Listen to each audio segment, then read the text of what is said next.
Clay Travis Buck Sexton Show. Appreciate all of you hanging out with us as we officially reach 4 weeks until the midterm election.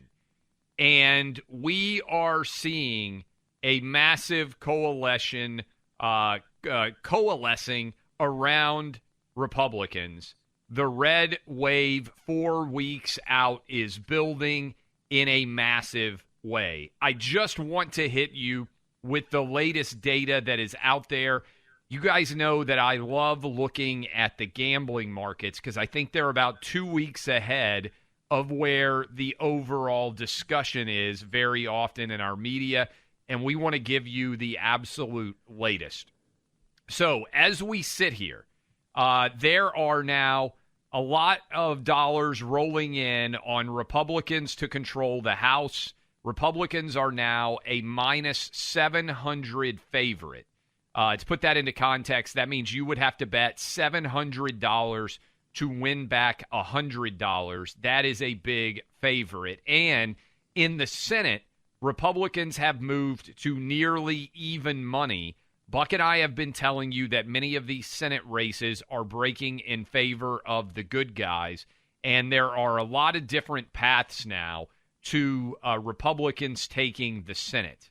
The only seat that seems potentially available for for Democrats to take from Republicans is the Pennsylvania Senate seat. And we had Dr. Oz on yesterday.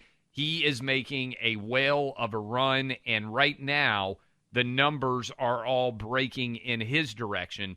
But Republicans have chances, Buck, in Nevada, in Arizona, in Georgia, in New Hampshire, all of those states within striking distance, maybe also Washington, as well as Colorado. New poll came out today showing Joe O'Dea just 6 points back in Colorado. So everything building in a way that would suggest we are going to see a Republican wave. I always share this data, Buck, and I always want to make it clear. It relies upon all of you going out and voting. It relies upon all of you getting your friends, your family to also be motivated. But for a long time, there had been this narrative that Democrats were trying to push of, the money's coming back in. Look, we're going to hold the House. We're going to take the Senate. They may be saying that in public, but it's not true based on what the data is showing. When I was growing up, Clay, I was about, let's say, 12 years old, did a sports program here in New York City at the New York Athletic Club, and they taught us the rudiments of boxing. Yes. Right. Very, very baseline. I was 12 years old. I'm not a boxer. But we had, a little bit of work on the bag and everything else. I think that what we're seeing right now is a 1-2 punch of the economy and crime. I think the economy is the jab that has kind of, stunned the Democrats, and that was expected, right? But that's the opener, the thing that has been baked into the cake all along. But we're hitting them with a right cross on crime right now. You see a lot of the polls moving in places where they're running aggressive ads about not just the criminality that's happening, but Democrats who supported policies that are directly tied to the violence that we're seeing and what really matters to people every day. Now, look, the border matters, and that ties into all of this. To be fair, I don't think the border is factoring into this surge as much as I would have anticipated a month ago. I thought maybe it'd be big, but there's still some time for that to change. But, Clay, can you pay your bills?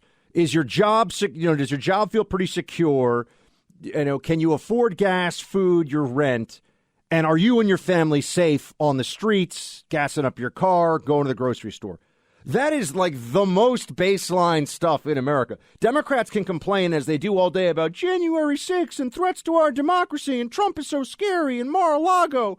And normal people who have not been brainwashed by the machine, who have not been taken so deep into the matrix that they can't escape all the pink goo, they're saying to themselves, we got to get rid of these Democrats. And there is a panic in left. I spoke to a Democrat friend of mine last night about it. They are worried, although I will say they're feeling better about the Warnock race than I feel like we've been necessarily giving voice to here. I just don't. Here's my thought, and I could end up being wrong about this, but this is where you basically want to have as many different potential toss-up races as you can win, because it doesn't require you to basically draw the perfect straight, hand to win. The only seat right now that Democrats could hope to flip in the Senate is Pennsylvania. It would be a massive upset if they got North Carolina, if they got Ohio. It's Pennsylvania or bust. Same thing in Wisconsin. They're falling apart in all those states, okay? So it's Pennsylvania or bust for them to flip. There's about 5 or 6 seats now that Republicans have a chance to flip. And I feel like they're going to flip multiple of those. And you only may need one, because if Dr. Oz holds serve in Pennsylvania, then only one of those seats needs to break in the direction of the Republicans, which is why I think the money is coming in like it is. And let me just hit you with how bad of a candidate John Fetterman is. We keep talking about this, and I think a lot of Pennsylvanians have woken up to it. But listen to cut 16 here. John Fetterman can't even say Joe Biden's name, and not because he's trying to avoid saying it, because he's not physically and mentally healthy enough to be able to even speak. Listen to this. Should Joe Biden run again in 2024? I think that should be a decision made by Joe Biden. And it's not a matter anyone's choice other than his. And I respect whatever choice he decides. No, it's Clay. Let's play that again, Buck, because I think it might have slid by some people. He can't even say Joe Biden's name, and this is stunning. Every time this guy speaks, he is incapable of actually the most basic speech. Listen. Should Joe Biden run again in 2024? I think that should be a decision made by Joe Biden. And it's not a matter. Okay. All right, first of all, I had not heard. Sometimes Clay and I send in different clips that we want to use on the show. We've got them on the sheet, and we've got, like 40 clips that we may go to today. I hadn't heard that, Clay, till just now, and I actually thought there was an audio issue the first time you played it. That's why I want to play it twice, because I know a lot of people out there listening heard that too, and they were like, he can't even say the president's name. You hear that, and they're going to say, oh, it's a stutter or a misspeak or something. First of all, I really hate this thing that they do, because here's something that's becoming, for Joe Biden and for John Fetterman, it is now commonplace to pretend that cognitive issues are a speech impediment. These are not. I had a speech impediment growing up. I had to seek professional help for my speech impediment growing up. Now I'm on a radio show. There are ways you can get through these things. They're not the same thing. It is a cognitive issue. It is a functioning of the cerebral cortex issue that is having flashes here and there. And we had Dr. Oz talking about this. What was it, just yesterday? Yesterday. As a physician, as a physician, Dr. Oz wants this guy to heal, right? As a physician, he wants the best for him, and you and I want the best for him as a human being. He can't be in the United States Senate, folks. We're facing a Russia right now that is making serious noises about nuclear strikes and an economy basically on the highway to recession. I mean, it's coming. It's going to hit us hard. Everybody sees that too, which I think is affecting the polls as well. You can't have people in decision-making positions who can't actually function as decision makers. It's just reckless. It's not right. And we've got a commander-in-chief who that's true about. Yeah, and look, I hope that John Fetterman gets okay, right? It's awful that he had a stroke in May, but the guy can't even say the president of the United States' name. And every time he has an interview, every time there's an interaction, there is an incident like this.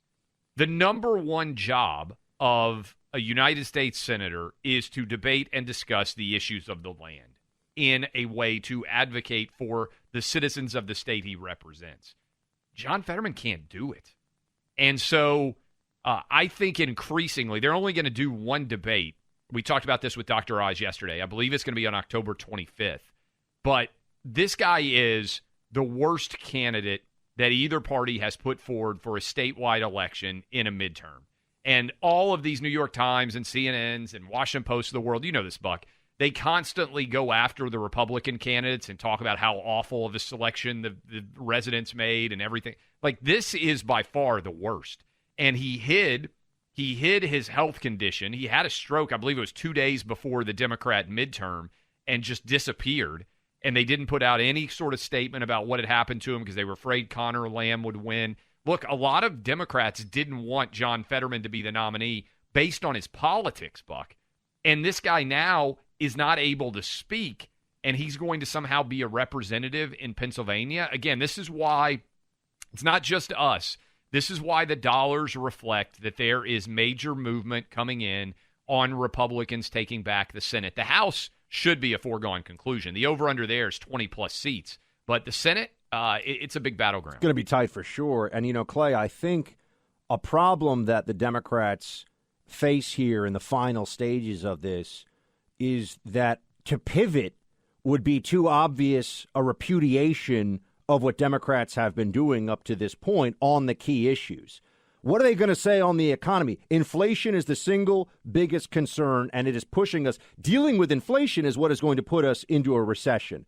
Democrats are spending maniacs. What are they going to say? We don't want to have the Green New Deal. We don't want to spend hundreds of billions of dollars of taxpayer money on this fantasy that CO2 is going to melt the planet in the future. Like, they can't pivot, right?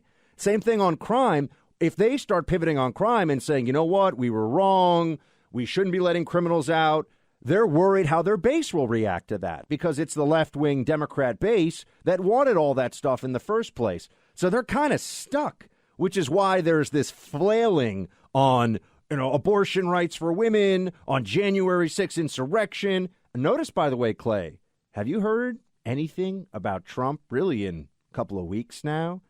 Standing aside, letting this play out, this is all moving in the right direction. And Democrats, I think, one, can't make him the story. And two, if they try, I think it looks desperate to independents. I think it looks desperate. He's not on the ballot. So that game doesn't work.